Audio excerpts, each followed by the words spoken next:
Welcome everybody to Care Week. My name is Lizzie and I'm the operations coordinator at the Center for Relationships. And I'm super excited to welcome you to Therapy and Medication, a Beginner's Guide, the free workshop led by Danielle Duplechain.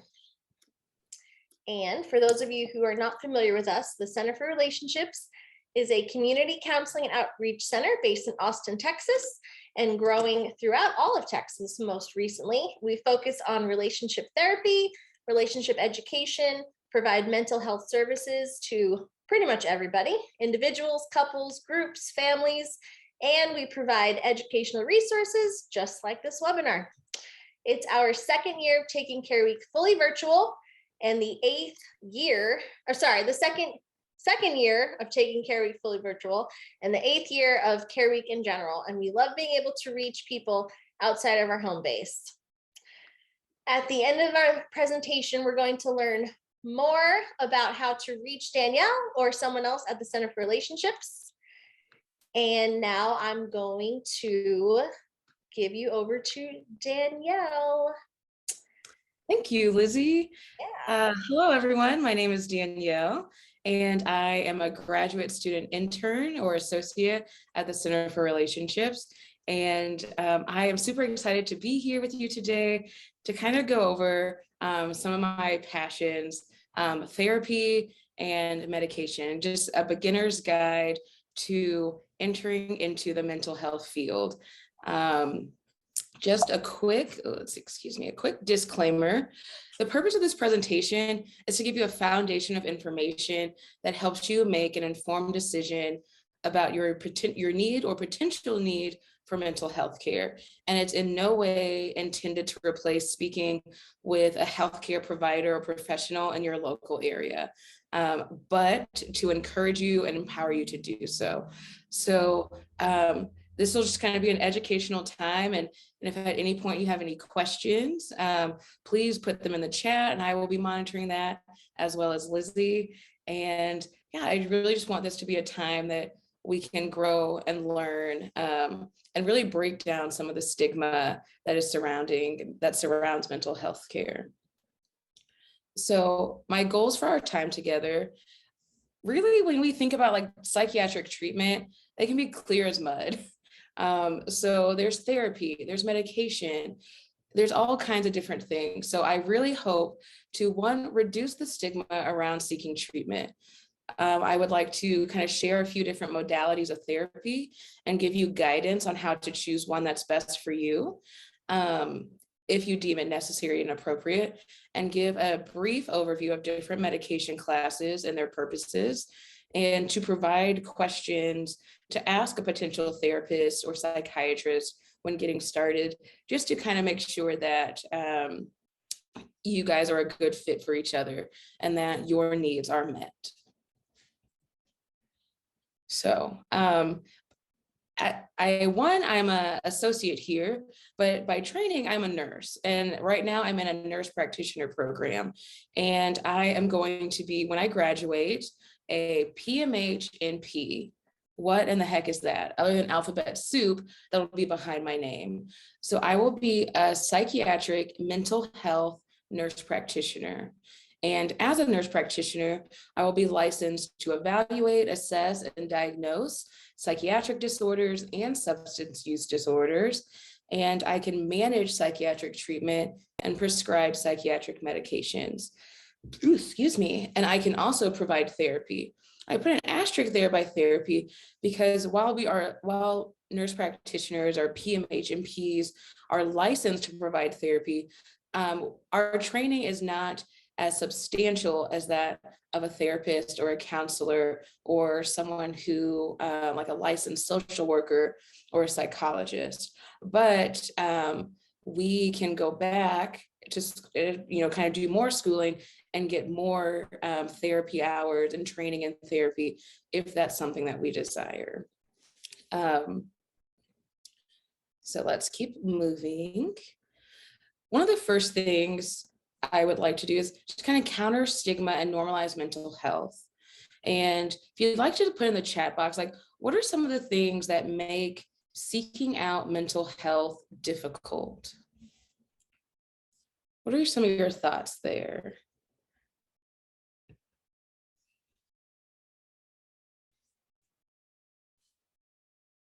Some of the things I think about are that, and when I speak with my patients, well, I don't want to do this. Like, I don't need medications to make myself better. I'm not crazy. I don't want people to think that. I think if I were to ask people, like, what's an image of mental health that you think about? It could be a padded cell. I don't need to be in a padded cell. And all of these come from a place in history, and at a time that was accurate. But what I really appreciate about the current era and the current time that we live in is that we are doing a lot to make mental health destigmatized, because as you see, like this right image here, not everything that we think is true. Don't believe like the first thought that you have about everything. And just as we can injure parts of our bodies, or we can have different things or different physical health needs, we can also have mental health needs. So taking the first step to getting help. One, gather support. It's so important to have a team with you, whether that be a family member or a trusted friend. Even just sharing with one person that this is something you're considering going to therapy, or that you're struggling, really makes the journey a lot easier.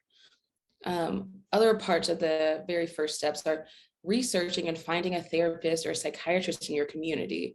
And I will give a few resources a little bit later on how you can do that. And another one I don't think a lot of people talk about is telling your general medicine practitioner how you're feeling, your family doctor. One of the women in my program is a FNP. So an FNP is a family nurse practitioner. And she says that sometimes people will come into her office and just share with her how difficult life has been. They're there for a health checkup, looking at their bones and their labs and different things, but she will ask them, and how have you been doing mentally?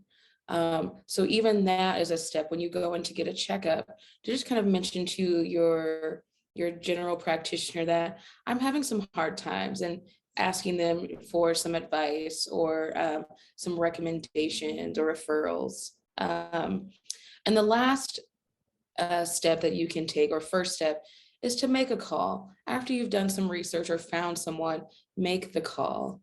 And that is such an empowering moment, definitely very scary, but an empowering moment of a first step to taking control of your mental health. And not only can you make a call, but you can send an intake form online or sign up for a therapy app. And right in this moment, I am thinking about 5 seconds of courage. When we can do something, like when we take 5 seconds to just do it, it makes it a lot easier, because we can sit in our heads for a very long time. Is this the right idea? Do I want to do this? I'm so nervous. But taking 5 seconds of courage to make a call, submit a form, or sign up for a therapy app will make such big differences in your future. So therapy, medication, therapy and medication, there are so many different options, and choosing the option that is best for you isn't super simple. When we look at research, it doesn't come to a consensus on which is better. Should I do therapy? Should I do medication, or both? You look at any number of studies and they'll tell you different things. Therapy only is better. Medication only is better. But our general consensus is that the combination of both is the best. And as we will get into a little bit later, I'll kind of like in my training, like what we have observed and determined why that combination is the best. And these decisions should be very individualized based on what you've experienced, and working with professionals deciding what's best for me. And just some of my own personal rules of thumb here. And these don't represent the ideas of the Center for Relationships or kind of any outside entities. These are really just my ideas that when like colleagues or friends come to me, this is kind of what I would share with them. So if your symptoms feel very mild or are relatively new, begin with therapy. Seek out a therapist or a counselor to work with. If your symptoms have been persistent, maybe do an intake with a PMHNP and a psychiatrist to kind of maybe get a medication piece, but I also recommend beginning therapy. If you're having suicidal thoughts or engage in self-injurious behaviors, again, I would suggest meeting with a nurse practitioner or a psychiatrist to kind of decide like what, or to kind of work through the best options, but also engaging in therapy. Are you experiencing grief or a recent life change or just some new stressors that are very difficult to handle? Excuse me, oops, sorry, there's something popped up on my computer there. But if you're experiencing new stressors, that's a great opportunity to begin with therapy. And lastly, if you're experiencing things like hallucinations or mania, psychosis, or just extreme paranoia, again, I would say meet with a psychiatrist or a nurse practitioner and also begin therapy. So again, yeah, if you're experiencing things like hallucinations, so seeing things that other people don't see or hearing things that other people don't hear, or just kind of being in a state of mania, requiring less sleep, just having thoughts of grandiosity and just being hyper aware and focused. Those are different things. I would say meet with a psychiatrist or a PMHNP and also look to begin therapy. And with this, as you can kind of see like repetitiveness here, my thoughts on medication therapy, this is my personal philosophy, is that both are necessary. And both are primarily necessary, or start with therapy. With my patients that I work with, who I see for med management, I make sure and kind of always screen and ask, are you in therapy? How is your therapy going? And I see medication as an adjunct, primarily to the therapeutic relationship. So next, I want to go into a few therapies that have been one is very popular, and one is one that I see a lot used at the Center for Relationships that I wanted to highlight. And therapy is a great way to really engage with yourself and to really get to know yourself, and why we do the things we do, why we think the things that we think, and how to best use our minds for our greater good. So the first, here we have just a few benefits of counseling. Experiencing less anxiety. For people that have experienced trauma, either in childhood or in their adult lives, getting to talk about that helps bring resolution to those situations, and an ability to think about them in a less damaging and hurtful way. And it gives us the ability to set boundaries. A lot of times when we have poor boundaries is where we see a lot of trouble seep into our lives, and a lot of distress. So giving us the ability to set good and healthy boundaries. We also see stress relief, creating better relationships, better self-confidence, and regaining an emotional balance in our lives that has been missing for some time. So there are so many therapies, so many different therapists. How do I choose? I would say first ask yourself, for what areas of my life am I seeking therapy? Is it because you've experienced some trauma or a hurtful relationship? Are you experiencing disordered eating? Do you just have some confusion about your purpose? sometimes life just feels off. I know that I'm different than I used to be. Sometimes people will mention, I thought this was going to be a period in my life where I just was a little sad. That period never really ended. Um, so from there, I would say, think about, what would you like to get from therapy? Is it peace of mind? Would you like some coping skills? So learning how to process and deal with your experiences. Do you want to have more honest and positive thought patterns? If you're experiencing things like self-doubt and lots of self-criticism, therapy is a great way to really learn how to think more positively and honestly about yourself. Would you like to build better relationships? All of these questions, kind of thinking about these, will help you to understand what kind of therapy is best for you. And also, do you want a therapist with a specific focus?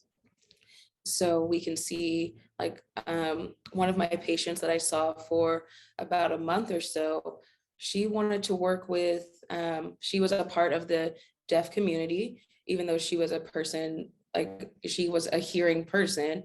Her mother and her siblings were all deaf. And she realized that that was something that was actually really important for her, was to work with someone who had a great understanding of the deaf community. So I helped her find someone who had that background. And additionally, we can do some research. So I posted here a link to Wikipedia, which has just a list of different psychotherapies. And don't tell my professors that I gave you a link to Wikipedia. But I believe Wikipedia is a great place to start, just getting a general understanding and knowledge about different topics. And when looking for a therapist, there's a link here to Psychology Today that you can go in and kind of select and click different different traits. Like, would you like a male or a female? Would you like someone who's a person of color? Would you do you need someone that accepts your insurance? So you can kind of choose and select, and it'll give you a list of people that fit your criteria. So those are great ways to kind of begin thinking about what kind of therapy is best for me. And here are some questions to ask a potential therapist when you're working. Have you ever worked with someone who is blank? So here's that specific focus. Would you like a person that has worked with Black or Indigenous or people of color, or is a person like a BIPOC person themselves? Different things are, have you worked much with people that are divorced or grieving, adopted, a part of a certain community? And what populations, you can ask, what populations do you particularly specialize in? As a therapist, who do you like to work with? I would feel like you can make great strides with. And I also like to know, what is their philosophy on therapy? What styles do you pull from? I think now, I would say kind of back in the day, people used to stick with one type of therapy. I do psychotherapy. I do cognitive behavioral therapy. I do a specific modality. And a lot of times today, people pull from a lot of different therapy styles to best help their patients. So just kind of in getting to know who your potential therapist is, what styles do you pull from? And have you ever ended a therapeutic relationship with a client prematurely? And what was the nature of that? So just understanding how, what is their philosophy and the way that they will end relationships with clients is a thing I like to know. And you can ask, like, kind of once you maybe do an intake, knowing me and my situation, how often do you recommend that we have sessions? Because that can vary from person to person.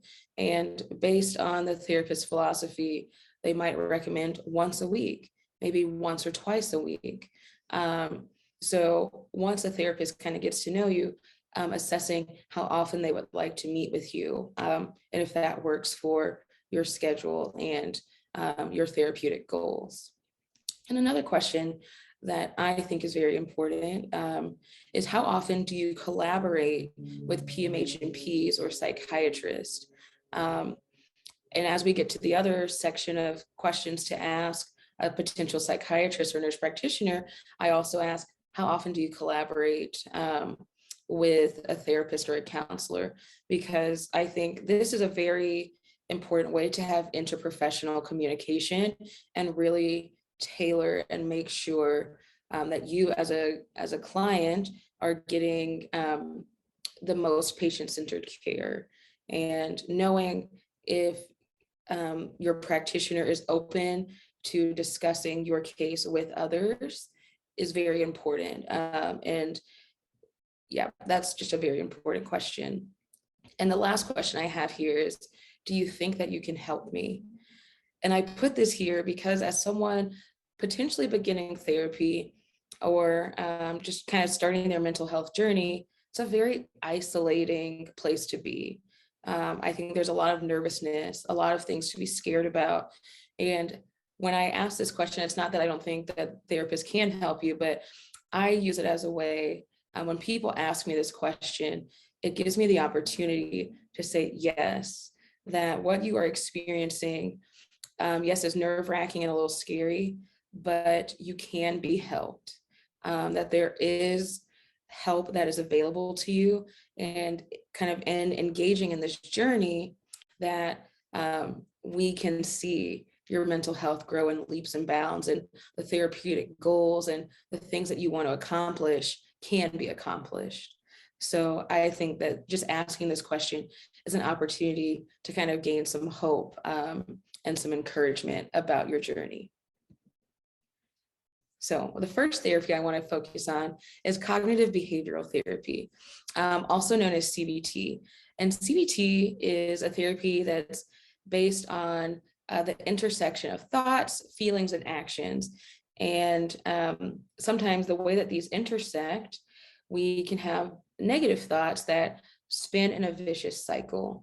And one of the purposes and indications of CBT is to help stop that negative thought pattern and replace it with honest and true and positive thought patterns.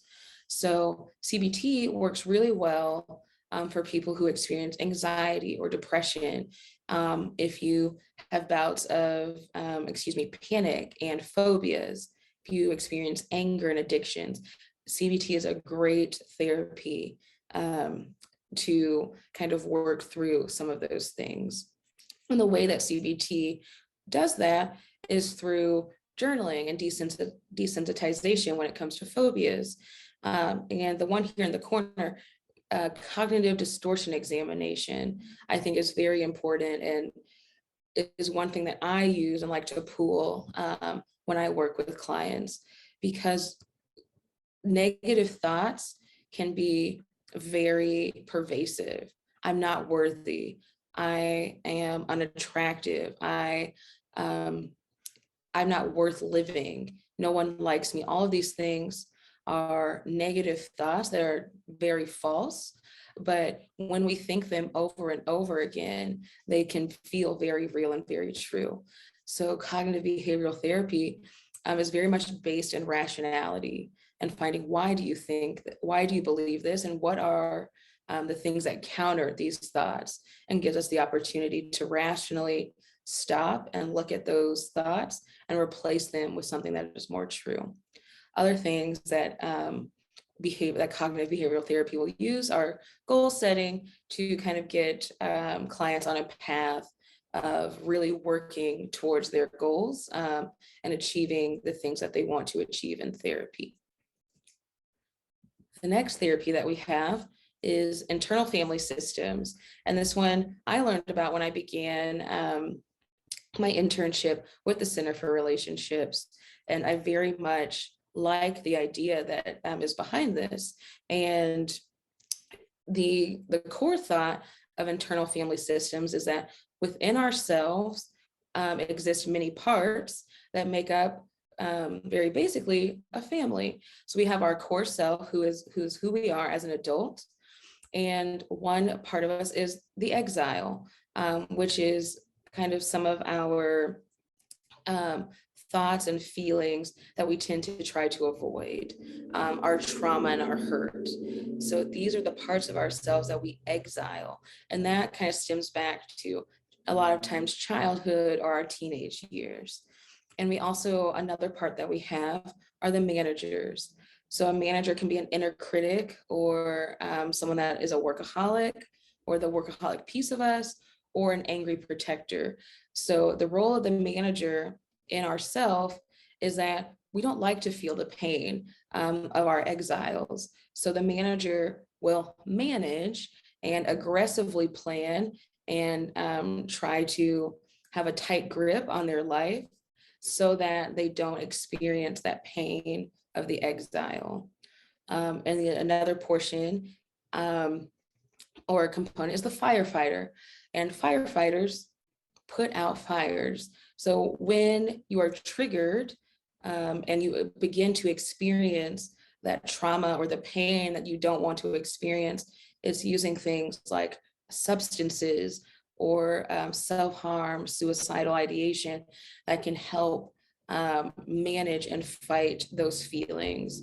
And these firefighters tend to be very negative and damaging. So the role of internal family systems therapy is to really gain an understanding of these pieces of who we are. Who are our exiles? What tactics do we use to manage and to firefight in our lives? And really integrating those pieces and understanding. And when we gain that understanding, we, one, are able to fight emotional difficulties in the future because we have a better understanding of ourselves.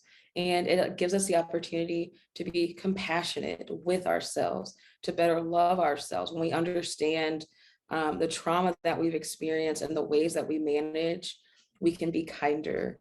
And it also gives us an internal balance that we can better process and deal in the moment.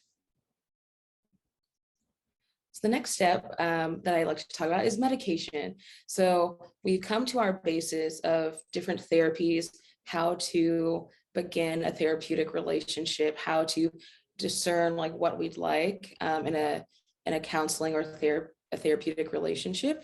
So looking towards medication, what are different medication classes? What are different options that someone might recommend to me? And here, just before we begin, I like to say this is a very brief overview. We could spend months and years talking about these things. I don't want to bore you with all that information, but I do want to give you a foundation that you can take that is empowering and gives you an opportunity if and when or if you meet with a psychiatrist or a nurse practitioner, that you are able to have some questions and a foundation of knowledge. So one of the first classes are antidepressants. And the purpose of antidepressants is that they can help stabilize your emotions by reducing depressive and anxiety-inducing symptoms. And they can give you energy to participate in your life again. If you look at this little image here at the bottom from Psychology Tools, there's a range of normal emotions. But when we are depressed, we can experience moods or energy that is lower than what we would typically consider normal. So in using antidepressants, it helps to keep our moods within that green range. And I kind of jokingly put here, what antidepressants definitely won't do is make every day a perfect day or make annoying people less annoying. There are still going to be hard things that we deal with, but in stabilizing our mood, we can better take care of that, or we can better work through what we're experiencing. Doesn't mean that I used to be really sad and now I take antidepressants, I'm going to be happy every day, or that the things that were bothersome to me before aren't going to bother me anymore. It just will give you the ability to better handle those experiences. Some of the potential side effects that we see with antidepressants are that it can be emotionally blunting. So if you look again at this chart, if we're used to our emotions being very high and very low and going up and down, its purpose is to kind of bring our emotions to a more stable range. And that can feel very different. And we call that emotional blunting. And some of the questions I would ask around that is, what, when your emotions, when you notice that they're different, is it something that is not, that you don't like? Is it something that you can't handle? And if that is true, that it kind of changes your emotions too much, that's something to discuss with your provider. And at that moment, you can kind of consider different options. Other potential side effects are GI discomfort and insomnia. In terms of GI discomfort, that's something that's very transient. So it starts in the beginning and it'll go away. And insomnia typically can go away or lessen, but there are other ways and coping skills that we can use to really work with that. One of the biggest drawbacks to SSRIs and some antidepressants is that they do come with sexual side effects. And this is a very important conversation to have with your practitioner. Because for some people, the sexual side effects aren't important. And for others, it's very important. If you're in a relationship, if that is something that is important, this could potentially be a side effect. But it is also good to note that other antidepressant classes and like a medication called bupropion are drugs that can lower the risk of sexual side effects. And that is something, again, to speak with your practitioner about. Lastly, there is a black box warning for SSRIs for an increase in suicidal ideation in children and teens. So with that, we just ask parents and the teens themselves to monitor and pay attention to how their child is feeling. So asking and checking in. Do you feel like hurting yourself? Are you having these thoughts? And it's a black box warning because it happened in enough people that it just needed to have a warning, but it is still a very rare occurrence. So the way that we really focus on that is monitoring, because it may happen or it may not. And one thing that I wanted to mention before, just as we get into this, is that with medications, it is so important to realize that this is a very much trial and error process. And if you go into your potential med management with that thought, it will be a lot easier to handle, because what works for one person may not work for another. And we have kind of our first line drugs where we should begin, but sometimes those don't work. And I think there are probably over 75 medications, psychiatric medications, and in each drug class, there might be 10 to 12 different medications. So finding the one that works best for you and giving it an adequate time to kind of work and build in your system, it's a very time-consuming process. And your practitioner will do their best to kind of be with you in every step of the way and giving you the options and empowering you to make decisions, but it is a process. So going to our next drug class, we have the benzodiazepines, and these are anti-anxiety medications. So they're intended to reduce anxiety and work with, or to kind of eliminate short-term and acute mania and manic symptoms. And they reduce these somatic manifestations of anxiety. So people that use these medications will feel physically calmed down, but they have very little effect on the cognitive and psychic symptoms. So that worry and anger, and that is all still there. So potential side effects, and these are very important and common side effects when used inappropriately, is that you can experience respiratory depression. That's our main serious side effect. And it kind of slows your breathing. And when combined with other medications or misused as these medications often are, respiratory depression can lead to death. So that is the most serious of the side effects. Some of the lighter, more common ones is like there's going to be some lightheadedness, slurred speech. And one thing that we like to remind our patients of as we prescribe these is that you can experience rebound anxiety when you stop using them. So your anxiety is higher, it's a little bit worse. And these drugs are very addictive. And you can have withdrawal symptoms. It's like irritability, sleep disturbance, tremors, fatigue, and many other things. And if you're anything like me, you might ask, well, why do we give these drugs? They just seem really, like they have really bad side effects and adverse effects. Why do we even use them? And I have here at the bottom, benzos, or I mean, as benzodiazepines are called in the short form, are short-term drugs for the beginning phase of treatment. So they are typically used for 12-week periods and to be used no more than once or twice a day for extreme bouts of anxiety.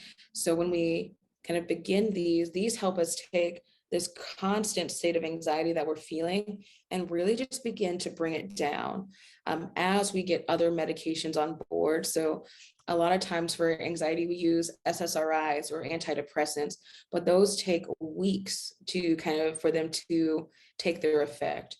Benzodiazepines work relatively immediately. So while those other medications are onboarding and titrating up, benzos will help in the short term to bring that anxiety level down. And it's in the long term that these things like addictive properties or the rebound anxiety, when people start to use these long term, is when you begin to see those side effects.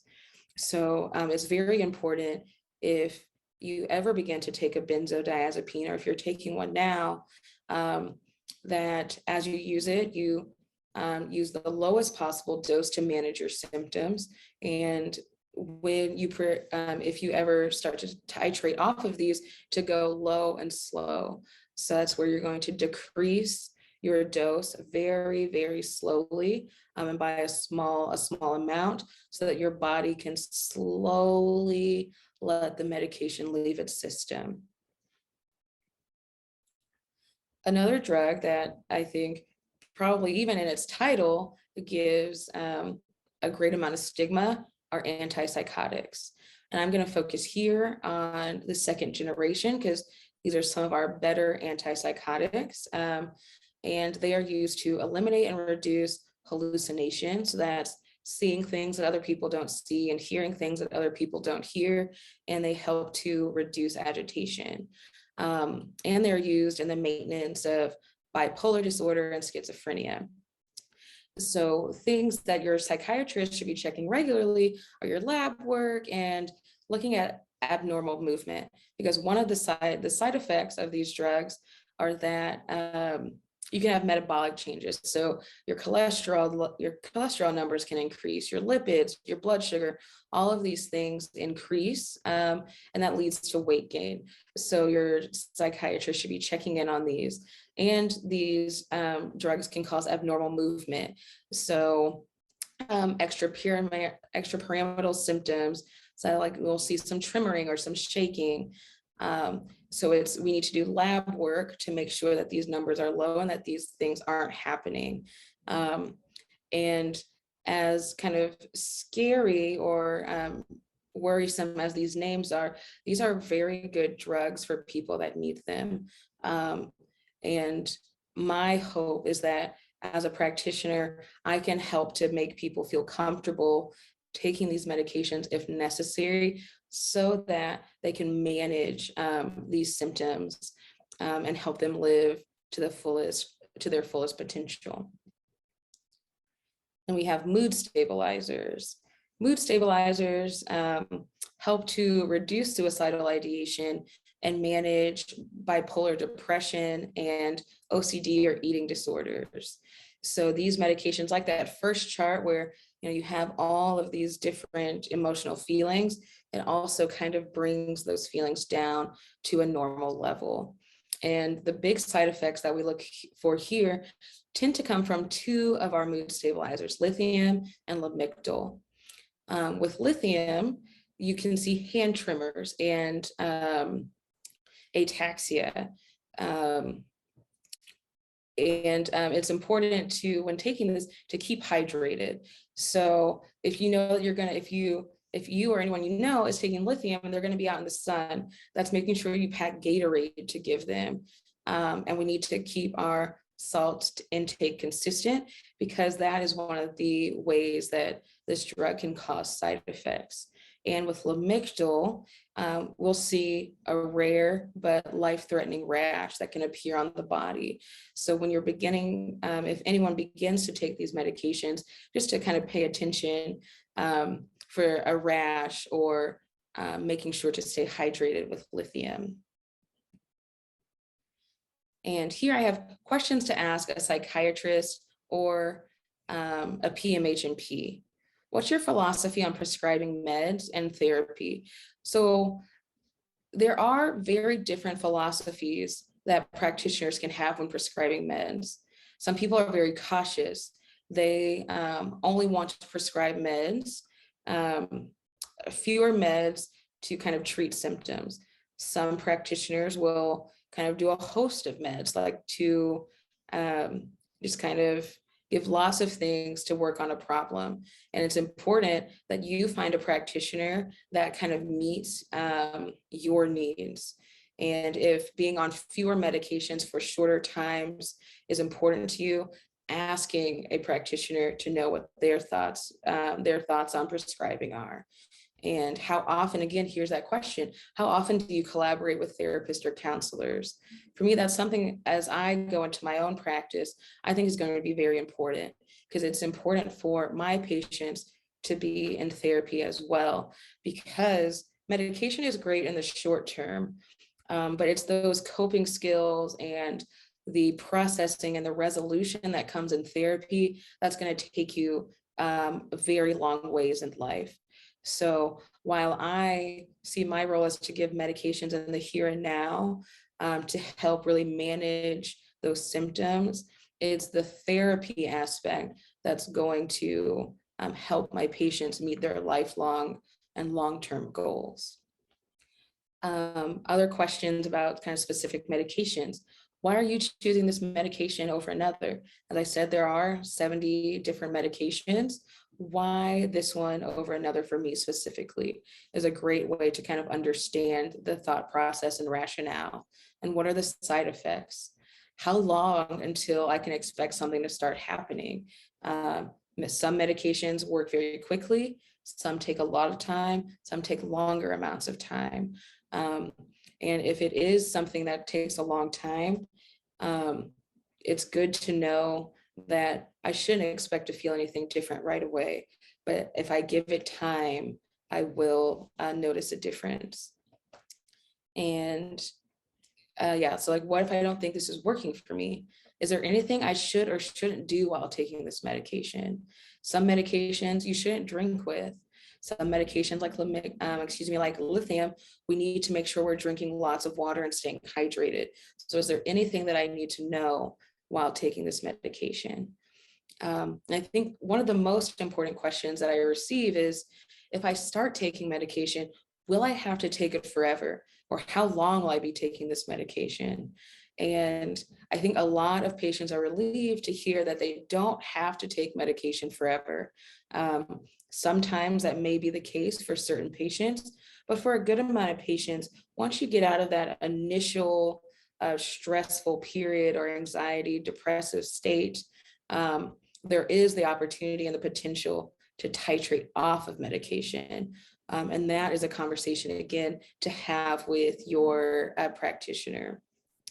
And lastly, for antipsychotics, just confirming, I mean, everyone should be doing labs and monitoring these different things, but confirming with your psychiatrist that they do have a plan in place to make sure you're being monitored and taking good care of you.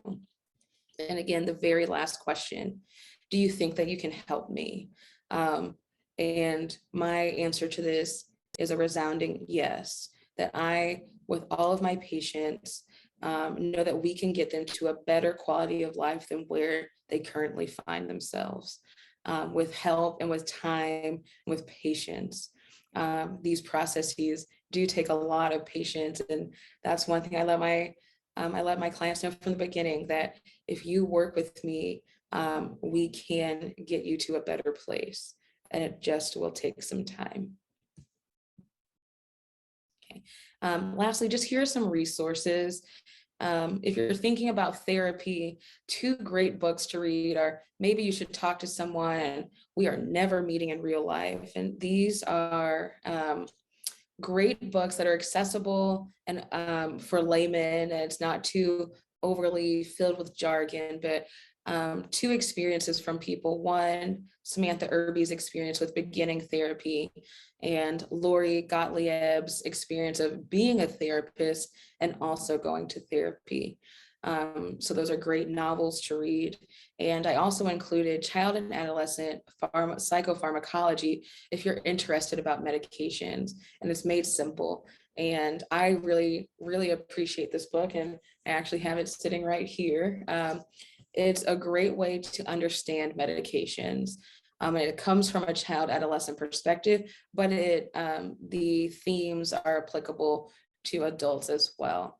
And if you'd like something more clinical and in-depth, these are 2 of my favorite books, The Prescriber's Guide by Stephen Stahl and The Clinical Handbook of Psychotropic Drugs.